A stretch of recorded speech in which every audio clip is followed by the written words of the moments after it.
And to end our news bulletin for tonight, Tafe Moana literally translates to adrift at sea.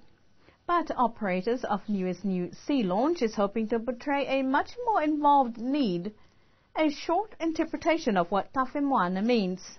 In the olden days, Tafe Moana was the name of a tupua or god who ruled the seas from Langiki.